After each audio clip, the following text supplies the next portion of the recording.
Hello guys, welcome back to my channel. आज मैं फिर से आया अपने एक नए वीडियो में नए टॉपिक के साथ। तो वीडियो स्टार्ट करो उससे पहले आप हमारे चैनल को लाइक एंड सब्सक्राइब करना ना भूलें, ज़्यादा से ज़्यादा शेयर करें और सपोर्ट बनाए रखें। तो आज का ये video rear fresh water fish का पार्ट 2 वीडियो है। तो आज के इस वीडियो में मैं कवर करने वाला हूँ उस रियर फिश के बारे में जिसे आप प्लांटेड टैंक में बहुत ही आसानी से पाल सकते हैं और ये बेसिकली प्लांटेड टैंक में ही पालने के लिए बनी है। तो आज मैं इस फिश का टैंक मेट्स, इसका टैंक साइज, इसका वाटर टेम्परेचर, इसका फीडिंग स्टाइल, इसका बिहेवियर, इसका मेल फीमेल कैसे पहचाने और इसका टैंक का डेकोरेशन कैसे करें, टैंक सेटअप कैसे करें, ये भी इस वीडियो में मैं कवर करूंगा। तो जिन्हें स्मॉल स्पीसीज बहुत ही पसंद है और स्मॉल स्पीसीज रखना पसंद करते हैं, क्योंकि स्मॉल स्पीसीज को जब हम एक्वेरियम में रखते हैं तो वो जब ग्रुप में तैरती हैं तो देखने में काफी अच्छा लगता है। तो एक पॉइंट तो ये हो गया और सेकंड पॉइंट ये है कि जो प्लांटेड टैंक सेटअप करने की सोच रहे हैं, न्यूली है प्लांटेड टैंक में, तो उनके लिए ये फिश बेस्ट पड़ेगा, क्योंकि इनका मेंटेनेंस काफी इजी होता है और इनका जो फीडिंग स्टाइल भी कहने को काफी इजी होता है। तो आज के हमारे रियर फ्रेश वाटर फिश का नाम है स्कारलेट बडीज। तो ये जो फिश आप स्क्रीन पे देख रहे हैं, ये फिश अपने कलर के वजह से काफी ही अट्रैक्टिव लगती हैं। और अगर इनकी ओरिजिन की बात करें तो इनका ओरिजिन बेसिकली इंडिया से ही है और ये इंडिया में ही पाई जाती हैं और एक और जगह पाई जाती हैं जिसका नाम है भूटान। भूटान में भी ये पाई जाती है। भूटान में ये पहले नहीं पाई जाती थी क्योंकि ये बेसिकली इंडिया की ही है। बिकॉज ऑफ इसके कलर वाइब्रेंट और इनके जो प्लांटेड टैंक में इनकी बिहेवियर है, उसके वजह से ये भूटान में भी शिफ्ट हुए। तो ये बेसिकली फिर भूटान में भी ब्रीडिंग होने लगे इनकी, तो अब ये भूटान में भी पाए जाते हैं। तो ये दो जगह पे ही बेसिकली ये स्कारलेट बडीज पाए जाते हैं। तो सबसे पहले बात करते हैं ये कि ये इनका नेचुरली हैबिटेट क्या है। तो जैसे कि मैंने पहले ही बताया था कि ये फिश प्लांटेड टैंक के लिए ही बनी है।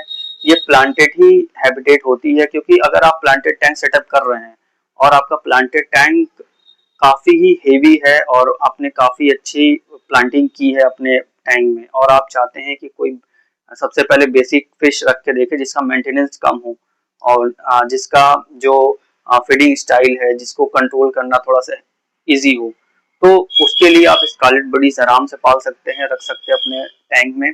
तो इसके बाद हम बात करते हैं कि स्कारलेट बडीज का बिहेवियर क्या होता है। तो यहाँ पे आके काफी लोग सोचते होंगे कि अगर ये प्लांटेड टैंक की फिश है तो हो सकता है कि अगर मैं इनको इनके साथ अदर फिश को रखूं प्लांटेड टैंक में तो हो सकता है ये लड़ाई करे, उनसे अग्रेसिवनेस दिखाए। तो मैं ये आपको बताना चाहूंगा कि जो ये स्कारलेट बडीज है, ये काफी पीसफुल माइंडसेट की फिश है। ये अदर जो स्पीसीज है बेसिकली उनके साथ फाइट नहीं करती हैं, ये अपने में ही रहना पसंद करती हैं ग्रुप में। तो इनको आप ये कह सकते हैं कि ये अदर फिश के साथ आराम से सर्वाइव कर जाएंगी।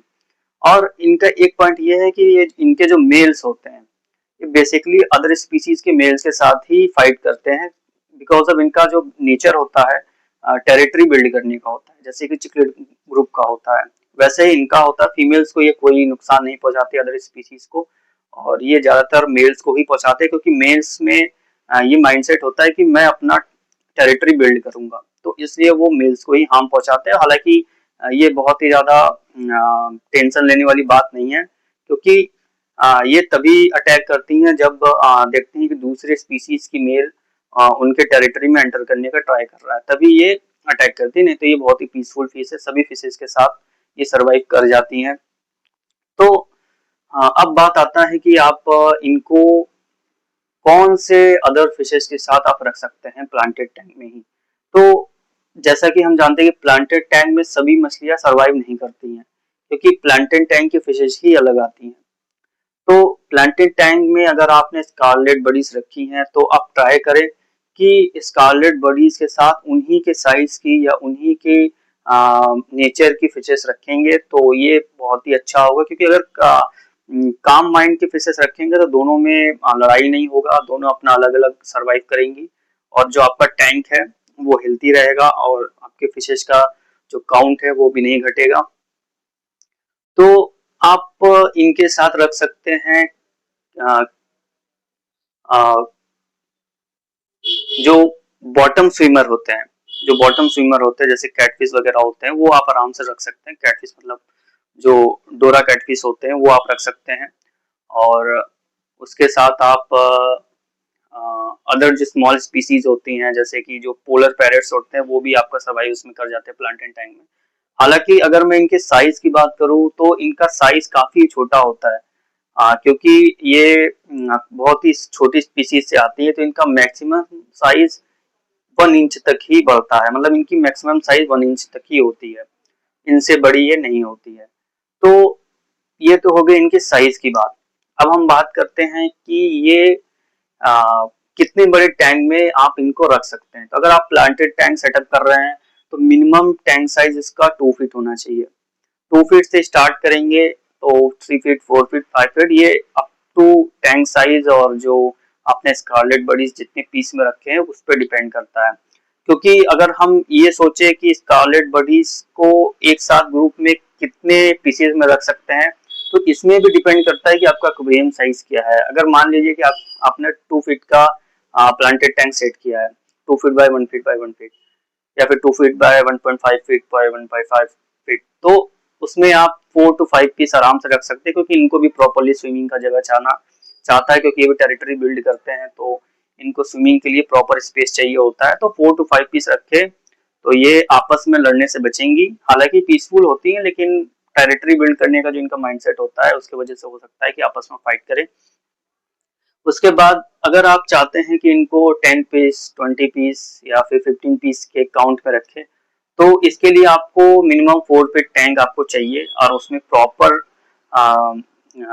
प्लांटेशन भी चाहिए।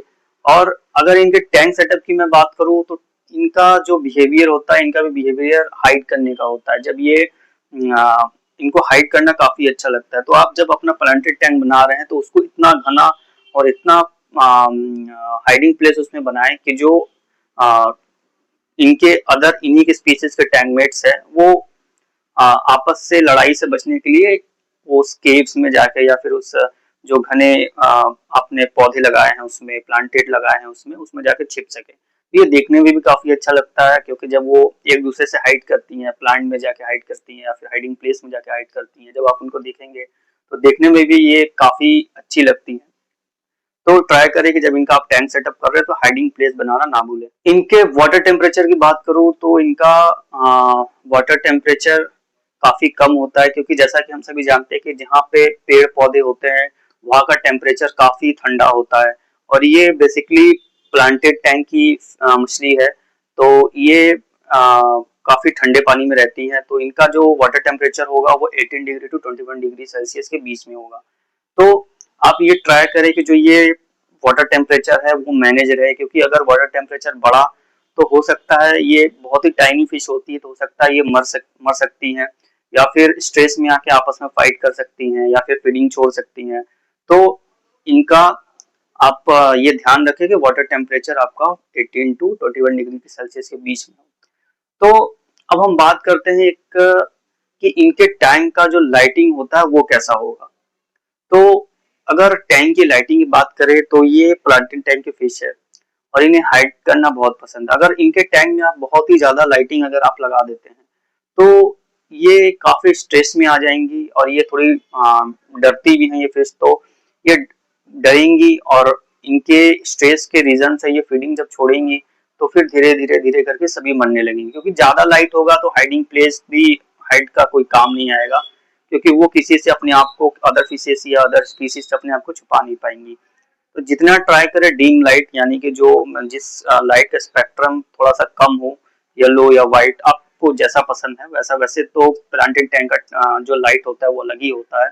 तो ट्राई करें जो आपके स्कारलेट फिश टैंक का जो लाइटिंग हो वो काफी कम हो, डीम हो, ताकि जो हल्का लाइटिंग जब पेड़ से होते हुए स्कारलेट पर पड़ेगा तो वो देखने में भी अच्छा लगेगा, और आपकी जो स्कारलेट बडीज हैं वो भी स्ट्रेस फ्री रहेंगी और आराम से एक दूसरे से हाइड करेंगी। टैंक भी आपका काफी ब्यूटीफुल लगने वाला है डिम लाइट में। तो अब बात करते हैं कि स्कारलेट बडीज का मेल फीमेल कैसे पहचाने।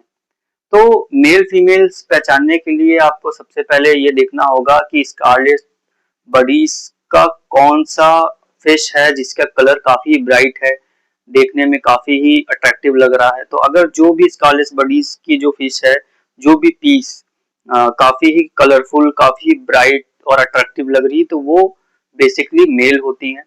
और जो स्कारलेट बडीज का कलर डाउन होता है, थोड़ी सी ग्रेइश में आ जाती है, ग्रे कलर मतलब उसमें थोड़ा सा ग्रे टच में आ जाता है, तो वो बेसिकली फीमेल्स होती हैं। और एक और तरीका है इनके मेल फीमेल्स को पहचानने का कि जो मेल्स होते हैं वो काफी अग्रेसिव होते हैं अकॉर्डिंग टू फीमेल्स, और जो फीमेल्स होती हैं एज पर मेल्स ये थोड़ी सी कम अग्रेसिव होती हैं और देखने में भी कम अट्रैक्टिव होती हैं जो फीमेल्स होती हैं। तो ये नेचुरली आप इनको पहचान सकते हैं कि कौन सी मेल है कौन सी फीमेल है, क्योंकि काफी लोग जो बड़ी स्पीसीज होती हैं तो उनका आप स्टमक देख के भी पहचान सकते हैं, गिल देख के भी पहचान सकते हैं कि कौन सा मेल है कौन सा फीमेल है। बट ये काफी ही टाइनी, काफी छोटी स्पीसीज है, तो आप इनका और ये काफी तेज स्विम करने वाली भी फिश है, तो आप इनको इनका जो स्टमक देख के या जो गिल्स देख के आप पहचान ले, ये काफी टफ होने वाला है। तो बेसिकली ये टू जो पॉइंट्स है इससे आप मेल फीमेल आसानी से पहचान सकते हैं इसमें।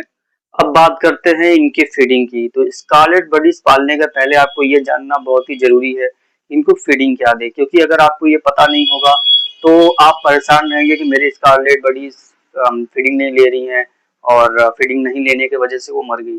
तो अगर बात करें फीडिंग की, तो ये फ्रेश वाटर फिश की सबसे छोटी पैराडेटर्स है, मतलब मांसाहारी फिश है।